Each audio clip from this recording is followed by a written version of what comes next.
Hey everybody, I'm Richard Thomas. And I'm Tiffany Thomas. And I want to welcome you to a Parazyme clip from our podcast called the Lionheart Institute.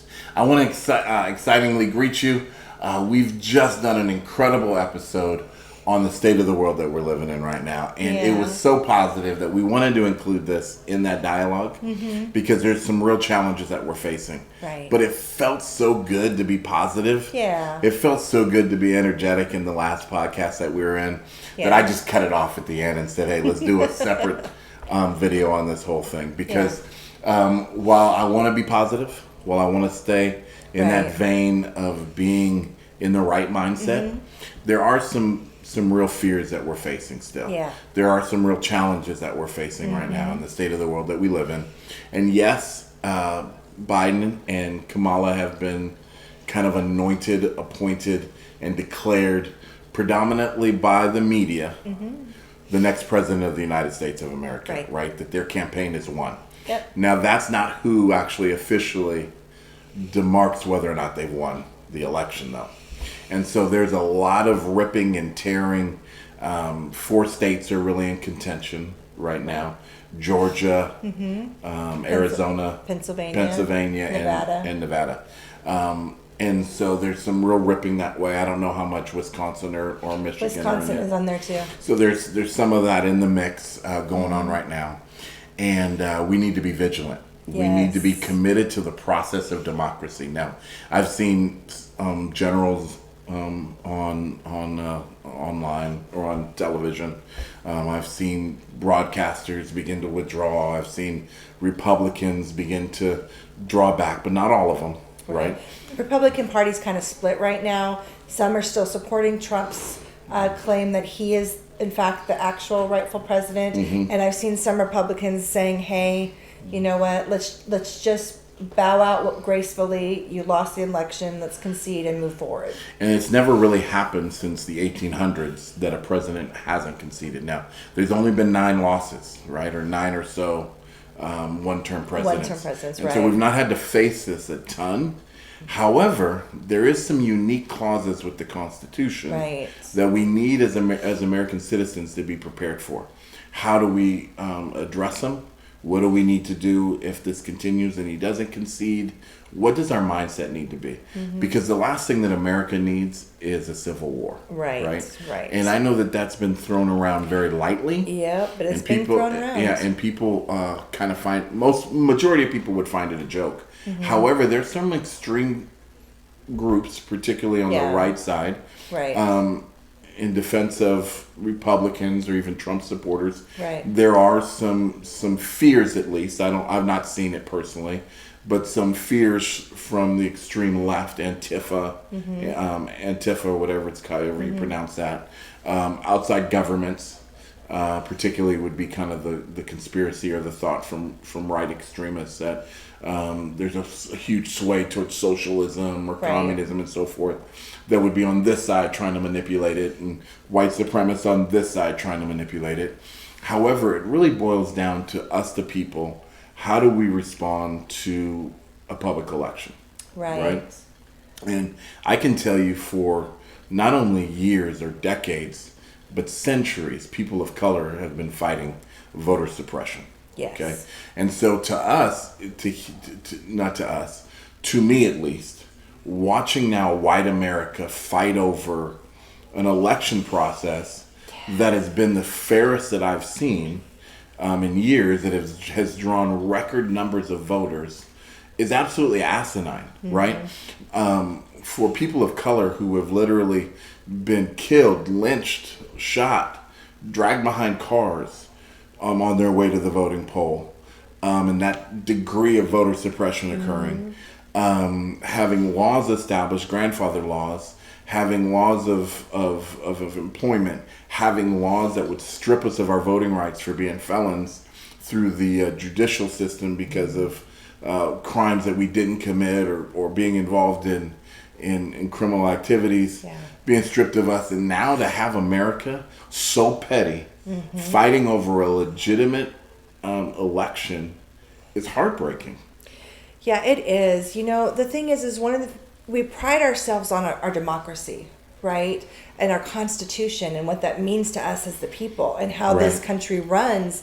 And one of the truly unique things that separates us from so many countries around the world is our democracy and how this country runs. And so to have a president who openly says, I will not concede, I already won this election, to claim victory himself when the election wasn't even over.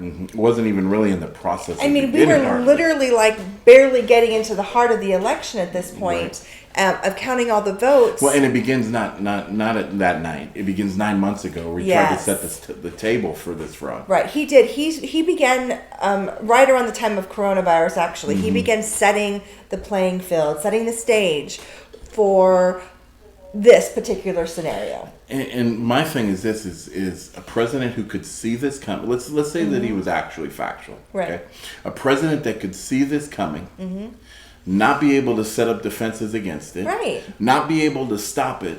That is not a president that's worthy of our candidacy anyway. No. I mean, who can see a terrorist act, and that's what I would call voter fraud. I don't know if that's the technical term of it, but to that extent of trying to manipulate our government, I would assume is a terrorist act. It's treasonous, if nothing else. To see that coming and not as the highest elected official in our country, right? The most powerful person in our country, with a predominantly Republican supporting government behind him, be able to stop it. It's asinine to think that he's worthy to be president anyway. Right. You know? Right. And now we have such hard work from, people all around the world. Our Georgia, the lady of Georgia, who fought so very hard to do it. Talk a little bit about this wonderful woman. Stacey Abrams is amazing. And this woman went from being part of the House of Representatives for 10 years. And 6 of those years, she was actually the minority majority leader, and then decided she was going to run for the governor of Georgia. First black woman governor of Georgia. Come on. And so she fought real hard to get there. Got real close. She lost to Brian Kemp by only 55,000 votes. My goodness. Now, she was not willing to concede the election as of yet because she said that you can't concede something that is wrongfully done. And so she felt that based on their reports, they were missing ballots. There was supposed to be roughly around 80,000 mail-in ballots that were never received. And when she questioned them because wanting to know why those had not been counted, their response was, we didn't receive any. When she knew for a fact there was roughly around 80,000 that were coming. So you're talking about true voter fraud. 100%. Complete voter suppression, and she knew it. But she let Brian Kemp, claim this victory, and she... For the purposes of democracy. Right, because ultimately it's... You don't want to fight over democracy. You don't want to fight over elected officials because that's not beneficial for this country. Right. So she bowed out gracefully in the end of it and says, okay, I'm going to make sure this never happens again. More power to her. And so she has spent the last 2 years creating a nonprofit organization that specifically targets minorities, people of color especially, to get them to be able to vote. She single-handedly collected 800,000 new voter registrations for the state of Georgia. So awesome. 800,000 new voters for the state of Georgia this year. Powerful. Which honestly is what changed the tide for Georgia. Absolutely. That is what turned that state blue. And a lot of people are angry right now. A lot of Georgians are angry because that state's been red for decades. But rightfully, it should have been blue for decades. But it should have been because the amount of voter suppression, not allowing people of color to vote, is ridiculous. Right. And for decades, they've not voted because of that issue. They just gave up. And so she said, no more. No more. We are going to take this state because rightfully we deserve to take this state. There's enough of us here that deserve a voice to make a difference, to make a change. Whatever state you're in, you deserve to be heard. If you're over legal age of voting, you need to vote. Be a part of the process. Understand your candidates and hold them to the fire. It's beneficial for our school school districts, to our mayors, to our governors of our state, to our senators and our congressmen, congresspeople. We need to hold them to the fire, and we need to begin to force them to become accountable, and us as Americans be engaged in this republic in a way that our vote counts. I mean, the truth is, voter suppression among people of color is nothing new. Never. And it's the sad truth, and it's a legitimate claim. Unlike the claims the president is making currently right now, this is a very different situation. Yeah. The truth is, black people's votes have been suppressed for a long time, and only when the parties need them to vote for them do they encourage them to vote. Right. And we need to begin to hold our government by the throat. And here I'm going to re-engage Ice Cube, who, of course, not long ago, I made a video about not being real thrilled about his choices. But Ice Cube and people like him have some great legislation that they've been working very, very hard on. Trump tried to take a 23-page document, turn it into 2, and call it the Platinum Plan. But African Americans, people of color, Ice Cube would make it very clear, black people, we need to make sure that these demands are heard. It's a wonderful thing to have a president stand on stage and say systemic racism is real, and say he owes the black community. Now is the time to hold him to the fire as well. Let's not pretend that he hasn't had some degree of old school, I know what the Negro needs. I understand that there's been crazy quotes of that nature. You're not black if you don't vote for me. Hey, listen, I love him. I'm thrilled Biden is in office right now. Kamala is in office. But he is still a representative of our political will, of our vote. And he represents America. So while I can hug him and I'll high five him, and I am appreciative of him in his role, if he don't do shit in that office, we're going to hold him to the fire. And we're going to not reelect him. And we're going to put pressure on candidates to begin to raise their game of not only doing what fills their pockets with $240,000 a year for a congressperson or whatever amount they're paid, or $150,000 to be mayor of a fairly large city, right? We're going to hold them to the fire and say, if you're not meeting the needs and the demands of the people, or giving effort there too, you're not going to retain this position. It's kind of like Seattle, and I'm sorry I've grabbed this mic a little bit. It's like Seattle just voting to make the sheriff's position a non-voted position. I don't agree with that. I think we should vote in almost every official, anybody in power, and we should be able to fire them as soon as we're dissatisfied with their performance. Okay. So she worked so very hard to do it. We just turned around and saw a phenomenal video by Van Jones. Can you begin to unpack that a little bit as far as our responsibility in a time like this to be vigilant about making sure that this voter suppression and which is unique. It's unique like no other time in history. Can you begin to give us a little bit of strategy on what we need to be prepared for and what we can do? So a month or so ago, Biden was doing a, gosh, I can't think of the word now, but it was, he was talking to, it was like an open house thing, right? He was talking to voters directly, and voting campaigns. So he was talking to a voter directly, and this gentleman happened to be a young black man who actually asked Biden about his statement that, the whole, if you're not voting for me, you're not black. So he basically asked Biden, why should I give you my vote? And what Biden said was so powerful. And he looked at this young man and he said, the truth is, if black people go out and vote, they will single-handedly determine the outcome of this election. They will. They did. In America, they did. Particularly black women. Black women came out in force and truly changed the tide of this election. And the truth is, right now, Trump is saying it's all fraudulent, right? Because there's all these extra ballots that came out of nowhere. More voters than ever. Right. They didn't come out of nowhere. They came out of hard work. They came out of women's hard work to get their people to vote. To get their communities to come out who had been suppressed for decades to come out and vote. We had the highest number registration of votes ever in our history.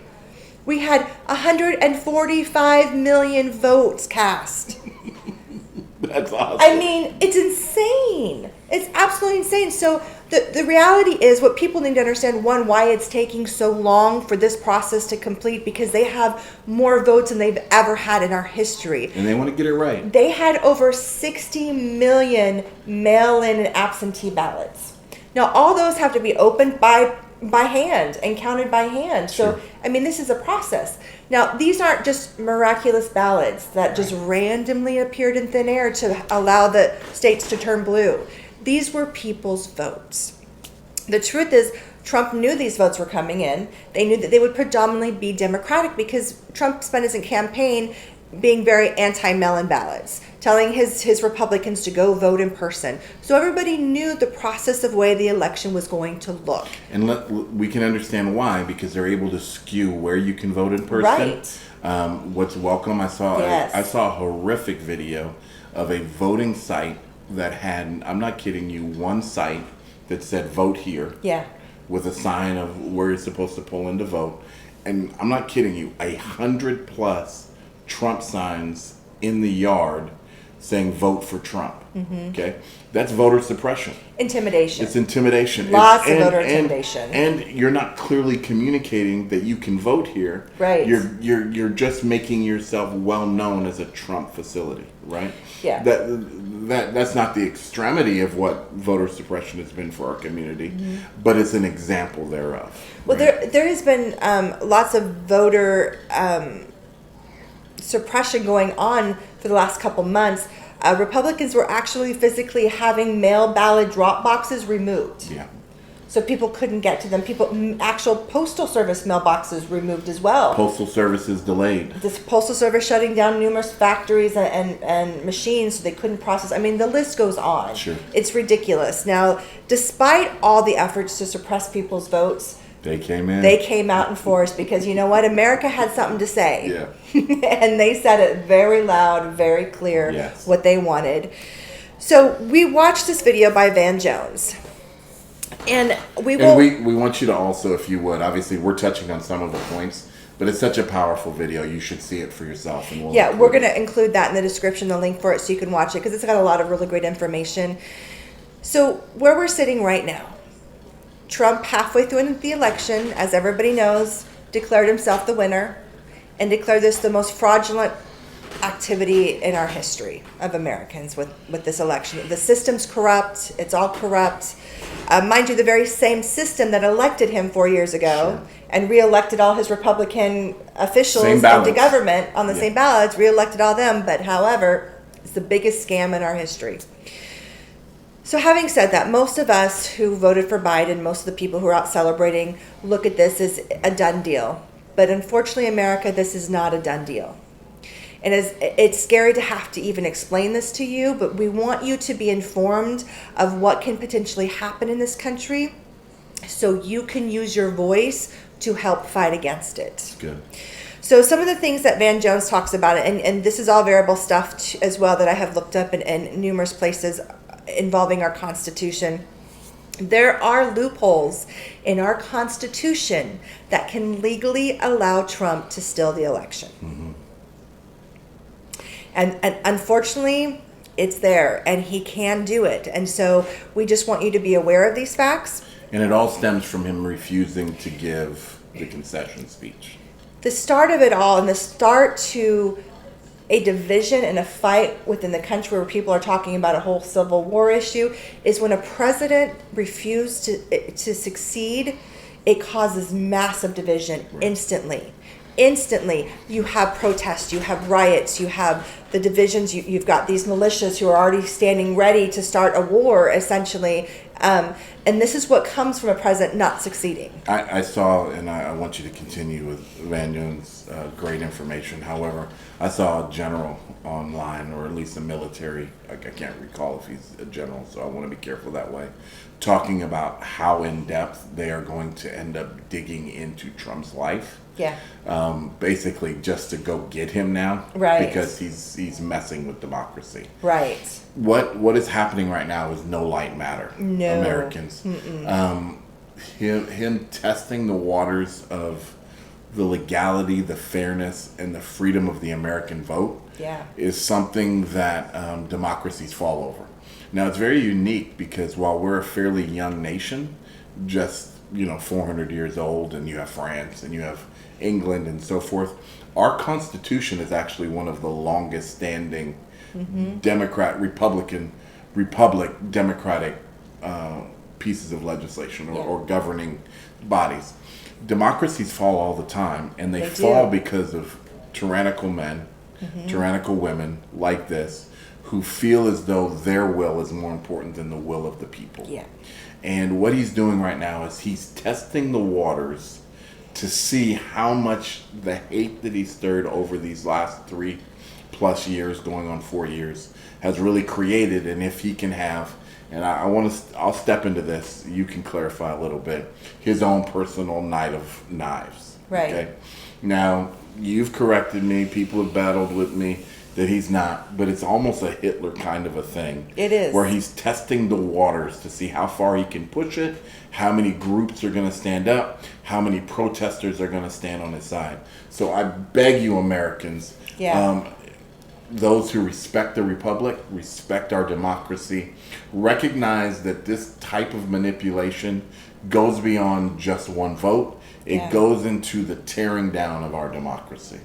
Yeah, unfortunately, Germany found out the hard way that Hitler literally took down their entire democracy. Right. And he did it over a period of time, convincing people very slowly of things and becoming acceptance to extremist ideas and policies that slowly became more acceptable to the people and more normalized. Right. And it can happen so quickly, and we say all the time, oh, this would never happen. But people, you can see similarities if you just look, and you see our president who has no respect for our Constitution, no respect for our democracy, and would rather our process, would our rather governmental bodies split and tear down our democracy than admit that he lost. Right. And the truth and is, I will be careful in saying, personality-wise, or what his goal may not be the same as Hitler. Right. We're not saying he's Hitler, but we're saying there's enough similarities to be concerned that this is a person who does not have our democracy. These narcissistic tendencies are more important than our democracy. 100%. Our American people, he does not have the best interests of American people at heart. He just does not. So here's the reality of what can happen. Now that he has made these claims, he's filed multiple lawsuits. He's filed lawsuits in Georgia and Pennsylvania and Wisconsin, and I believe Arizona he did recently as well. Now, most of these have already been thrown out, but he has a whole list of other ones that he is working on as well. The truth is, states and counties have to certify the votes. Right. The states have not done that yet, which is why it's not technically official yet. Trump is trying to prevent these states from certifying the votes because he's claiming that they're fraudulent, they're illegal votes. He wants the voting to stop. What he wants stopped are the mail-in ballots and the absentee ballots that were sent by mail that were all counted after the end of the election. Now, some states have certain laws. They are different in every state when it comes to votes. And it's up to that state to legislate It is that. up to that state individually to govern that. Multiple of these states that he has filed lawsuits all had policies. They could not count the mail-in or absentee ballots or provisional ballots until after the close of the polls, which is why we saw an increase in Biden's numbers after the polls were closed.